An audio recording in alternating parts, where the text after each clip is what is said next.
Hello students. आज हम पढ़ेंगे ए स्टैंडर्ड की ज्योग्राफी का चैप्टर 3 जिसका नाम है ह्यूमिडिटी एंड क्लाउड्स।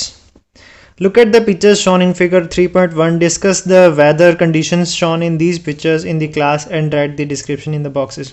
यहाँ पे 3 पिक्चर्स दी गई हैं जिनमें अलग अलग वेदर्स डिस्क्राइब किए गए हैं। इनके बारे में आप देख के पढ़ के आपको जो समझ आता है अपनी क्लासमेट्स के साथ डिस्कस करें। इसकी एक्सप्लेनेशन पढ़ते हैं अब हम। Generally we keep talking about the weather conditions. हम मोस्टली अपने आसपास की वेदर की कंडीशन मौसम के बारे में डिस्कस करते रहते हैं। We can identify the weather conditions through the conversations above. ऊपर की जो कॉन्वर्सेशन है उसमें भी हमें वेदर के बारे में पता चल रहा है कि कैसे कैसा है। वी एक्सपीरियंस द डैम्पनेस और dryness in the air through out the year. हम कभी पानी में बहुत ज़्यादा मौसम में बहुत ज़्यादा नमी या फिर बहुत ज़्यादा सूखापन महसूस करते हैं पूरे साल के दौरान। The changes occurring in the weather condition in desert areas, coastal areas and mountain areas is evident from the figures. तो यहाँ पे डेजर्ट में मौसम कैसा होता है वो, और समुद्री तट के आसपास मौसम कैसा होता है, और पहाड़ों में कैसा मौसम होता है, वो तीनों अलग अलग दिखाए गए हैं। Rajasthan lies in the region with dry and hot air. Rajasthan में बहुत ही सूखी और गर्म मौसम रहता है। There is hardly any moisture in the air. बहुत ही कोई मॉइस्चर नहीं होता, नमी नहीं होती यहाँ पर।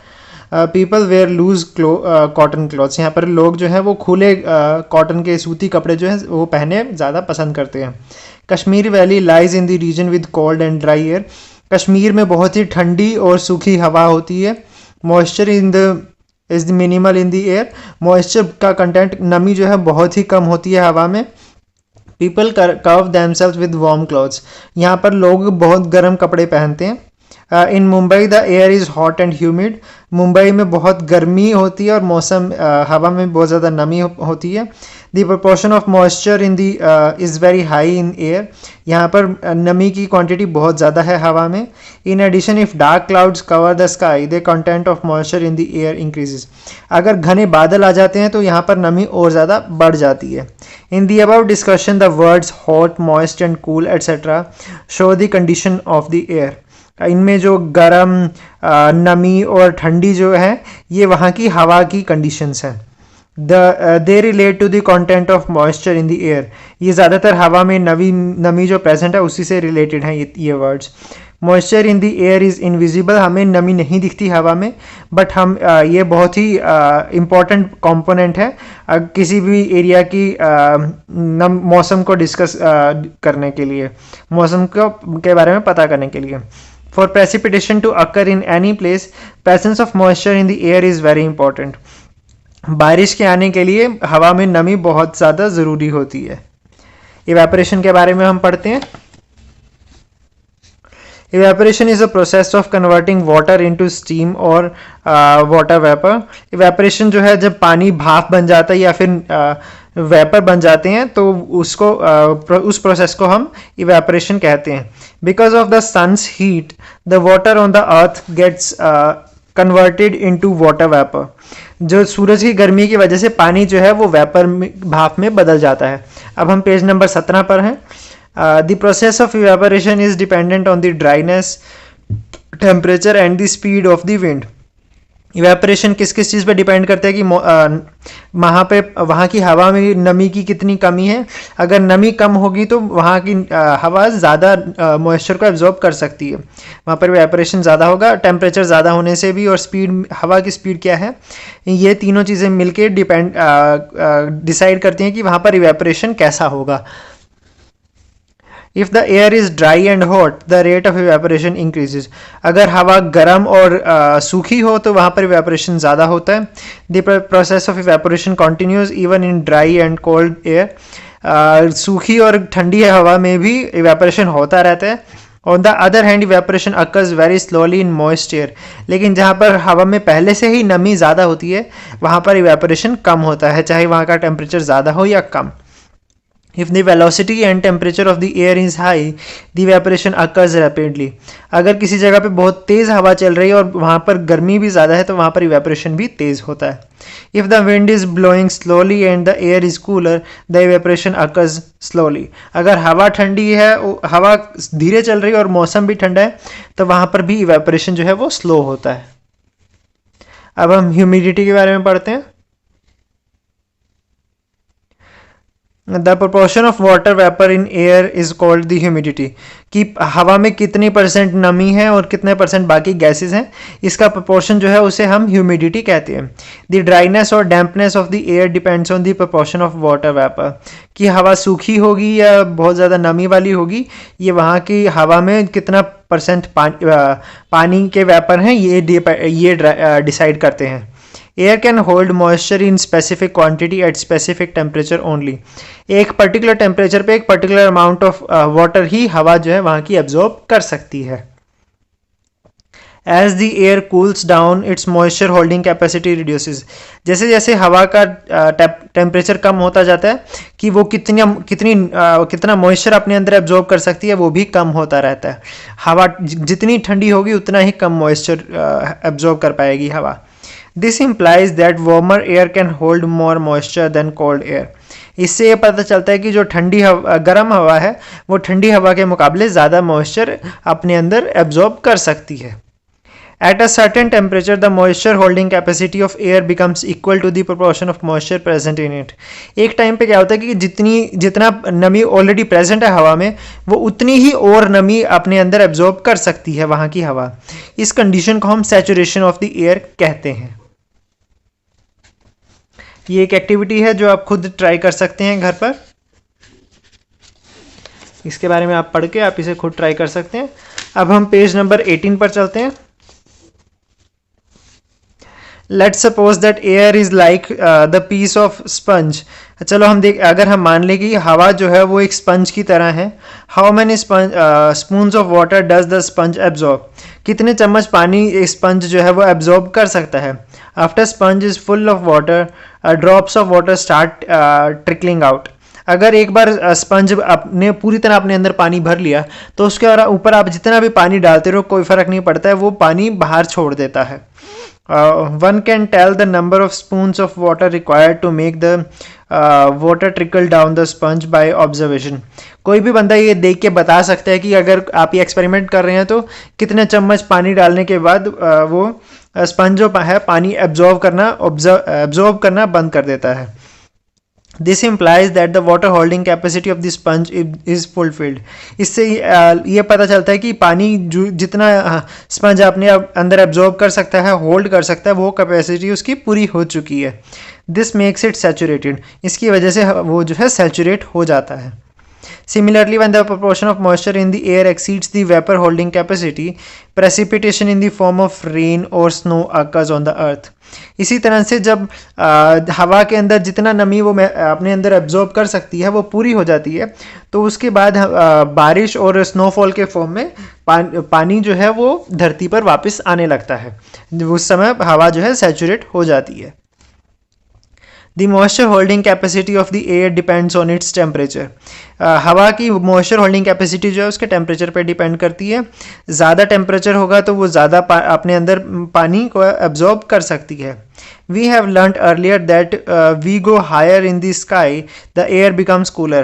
हम जानते हैं कि जैसे जैसे हम ऊपर जाते रहते हैं उसका हवा का टेम्परेचर जो है वो कम होता रहता है, हवा ठंडी होती रहती है।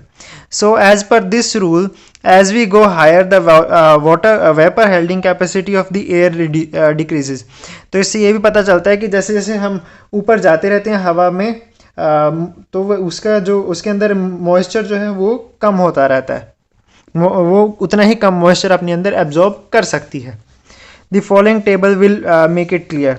तो यहाँ पे हम देख सकते हैं कि टेम्परेचर दिया गया है और वाटर होल्डिंग कैपेसिटी कितनी है वो दी गई है। जैसे जैसे आप देख सकते हैं टेम्परेचर बढ़ रहा है तो वैसे ही वहाँ पर वाटर होल्डिंग कैपेसिटी जो है हवा की वो भी बढ़ रही है। अब यहाँ पर कैपेसिटी में डिफरेंस कितना है वो हम यहाँ पे देख के बता सकते हैं। At 15 degree Celsius the capacity of 1 cubic meter air is to hold 12.8 gram of moisture. 15 degree Celsius पे हवा जो है 1 क्यूबिक मीटर हवा जो है अपने अंदर 12.8 ग्राम मॉइस्चर एब्जॉर्ब कर सकती है। If this amount of vapour is present in the air is said to be saturated. अगर इतना मॉइस्चर हवा में आ जाए तो उस हवा को हम सैचुरेटेड हवा बोल देते हैं कि वो अपने अंदर और ज़्यादा मॉइस्चर नहीं ले सकती। नहीं एब्जॉर्ब कर सकती। This humidity in the air is expressed in different ways. इसको हम अलग अलग तरह से एक्सप्रेस करते हैं। हम अब अलग अलग तरीक़ों के बारे में पढ़ेंगे, जैसे कि एब्सोल्यूट हो गई या रिलेटिव हो गई। एब्सोल्यूट ह्यूमिडिटी क्या होती है? The amount of water vapour in 1 cubic metre of the air is absolute humidity. एक क्यूबिक मीटर के अंदर हवा के अंदर कितना वाटर वेपर है, उसे हम एब्सोल्यूट ह्यूमिडिटी कहते हैं।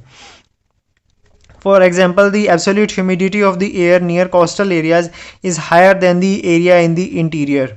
इसका एग्जाम्पल है कि जो तटीय क्षेत्र हैं, समुद्र के पास वाला एरिया है, वहाँ पर जो है उनकी एब्सोल्यूट ह्यूमिडिटी ज़्यादा होती है, और जैसे जैसे हम समुद्र से दूर जाते रहते हैं वहाँ पर हवा की एब्सोल्यूट ह्यूमिडिटी कम होती रहती है। Absolute humidity is higher in the equatorial areas while it reduces as we move towards the poles. जैसे हम जो ये भूमध्य रेखा है, इसके पास के एरिया में भी इस यहाँ एब्सोल्यूट ह्यूमिडिटी ज़्यादा होती है, और जब हम दूर जाते हैं पोल्स की तरफ जाने लगते हैं, नॉर्थ या साउथ पोल की तरफ, तो वहाँ पर उसकी एब्सोल्यूट ह्यूमिडिटी भी कम होने लगती है। अब हम पेज नंबर 19 पर हैं। The distribution of land and water on earth and seasons also affect humidity. कि वहाँ का लैंड का एरिया कैसा है या पानी कितना है, अक्सर नदियों और लेक्स के आसपास भी इस चीज़ का इफ़ेक्ट पड़ता है, और वहाँ का सीज़न कैसा है, गर्म है या ठंडा है, और ये सब चीज़ें उस एरिया की एब्सोल्यूट ह्यूमिडिटी पर इफ़ेक्ट डालती हैं। अब हम रिलेटिव ह्यूमिडिटी पढ़ते हैं। The amount of water vapour present in the air can be expressed as a percentage of amount needed for saturation at the same temperature and same volume. अब हमने अब पढ़ा कि वो एक पर्टिकुलर टेम्परेचर पे अपने अंदर कितना पानी एब्जॉर्ब कर सकती है, वो उसे उसकी एब्सोल्यूट ह्यूमिडिटी होती है। अब हम क्या पढ़ेंगे कि उस पर्टिकुलर एरिया में कितना परसेंट कितनी उसके अंदर उस एयर की एब्सोल्यूट ह्यूमिडिटी है, और वो कितना और पानी अपने अंदर एब्जॉर्ब कर सकती है। तो वो परसेंटेज जो है वो हमें अब उसकी रिलेटिव ह्यूमिडिटी बताएगी। मान लो कि किसी एरिया की कैपेसिटी जो है वो 15 ग्राम है, लेकिन अभी हवा में 12 ग्राम ही है, तो हम उस एरिया की रिलेटिव ह्यूमिडिटी बता सकते हैं कि 12 ग्राम ऑलरेडी है वहाँ पर और 15 ग्राम अपने अंदर कर सकती है, तो कितना परसेंट हुआ उसका। वो एक रफली अगर हम एक आइडिया ले तो ये 80% ह्यूमिडिटी होती है। What will be the relative humidity of air whose absolute humidity is 20 gram per meter cube and water holding capacity is 30 gram per meter cube। तो अब हम यहाँ पर देख सकते हैं कि एब्सोल्यूट ह्यूमिडिटी वहाँ की कितनी है, 20 ग्राम पर मीटर क्यूब, लेकिन कितना एब्जॉर्ब कर सकता है वो अपने अंदर, वो है 30 ग्राम पर मीटर क्यूब। तो अब यहाँ की रिलेटिव ह्यूमिडिटी अगर हम निकालें तो वो बनेगी 66.67%। If the absolute humidity of the air is 15 gram per meter cube and the water holding capacity is 15 gram per meter cube, then what is the relative humidity of the air? Absolute humidity वहाँ की कितनी है, 15 ग्राम पर metre cube. Means वहाँ की हवा में 15 ग्राम पर मीटर क्यूब प्रेजेंट है, और हवा की जो हवा कितने अपने अंदर होल्ड कर सकती है वो भी 15 ग्राम पर मीटर क्यूब ही है। तो अब वहाँ की रिलेटिव ह्यूमिडिटी कितनी होगी, 15/15 इंटू 100। वहाँ की अब रिलेटिव ह्यूमिडिटी जो है वो 100% हो जाती है। On the basis of the example given about tell which air is saturated. इसके एग्जाम्पल पे अभी जो हमने सॉल्व किए हैं दोनों, इसके बेस पे हम बता सकते हैं कि जो ये 100% वाली है वो हवा सैचुरेटेड है, वो अपने अंदर और ज़्यादा मॉइस्चर एब्जॉर्ब नहीं कर सकती। The amount of water vapour changes according to the difference in temperature. हवा में कितनी नमी है ये वहाँ के टेम्परेचर के साथ भी बदलती रहती है। Similarly relative humidity also changes, इसके साथ ही वहाँ की रिलेटिव ह्यूमिडिटी भी बदल जाती है। Generally relative humidity is more in the mornings and nights. Relative humidity ज़्यादातर जो है सुबह और रात के समय ज़्यादा होती है। आफ्टरनून में ये जैसे जैसे टेम्परेचर बढ़ता है रिलेटिव ह्यूमिडिटी कम होती रहती है, क्योंकि जब हमने अभी पढ़ा कि जैसे जैसे टेम्परेचर बढ़ता है तो वेपर होल्डिंग कैपेसिटी बढ़ जाती है। वेपर होल्डिंग कैपेसिटी बढ़ जाएगी तो रिलेटिव ह्यूमिडिटी जो है वो कम हो जाएगी। रात को और सुबह के समय वहाँ का टेम्परेचर कम होगा तो उसकी वेपर होल्डिंग कैपेसिटी कम हो जाएगी, तो उसकी वजह से रिलेटिव ह्यूमिडिटी जो है वो बढ़ जाएगी।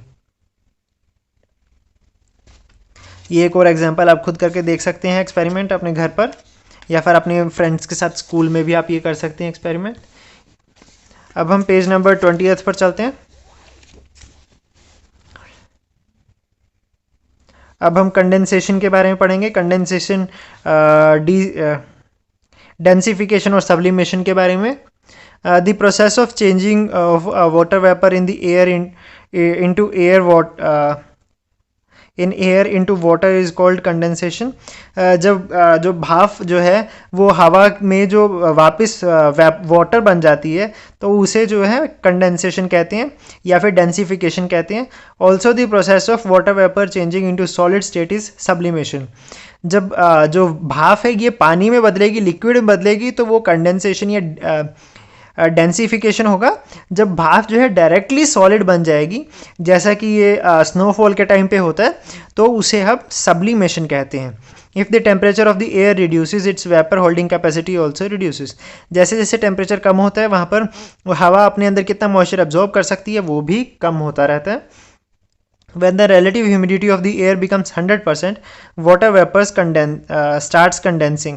जब हवा की रिलेटिव ह्यूमिडिटी जो अभी हमने पढ़ी वो 100% हो जाती है तो वहाँ पर नमी जो है वो हवा में जो नमी प्रेजेंट है वो कंडेंस होने लगती है। At that time the temperature of the air should be at dew point. उस समय वहाँ का टेम्परेचर जो है वो ड्यू पॉइंट पर होना चाहिए। It implies that for the condensation the temperature should be low and relative humidity must be high. इसका मतलब ये है कि कंडेंसेशन के लिए होने के लिए वहाँ का टेम्परेचर जो है वो कम होना चाहिए और हवा में नमी की मात्रा ज़्यादा होनी चाहिए, रिलेटिव ह्यूमिडिटी जो है वो ज़्यादा होनी चाहिए। In the free environment condensation of water vapours in the air occurs around 5 fine particles in the air. जब खाली एनवायरनमेंट में कंडेंसेशन जब होती है तो वहाँ के पार्टिकल्स की उसमें आ जाता है, कांटेक्ट में आ जाता है डस्ट के, सॉल्ट के। Dew, frost and fog are the forms of condensation of ground level, while clouds are form of condensation at high elevation. Dew, frost और फॉग जो है ये कंडेंसेशन जो है ये नीचे के एरिया में होती है और ये नीचे के एरिया में होती है और जो ऊंचाई वाले एरिया में जब होती है तो उसको हम कंडेंसेशन कहते हैं।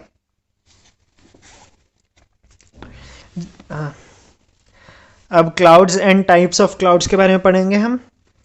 Clouds are a form of condensation at high elevation.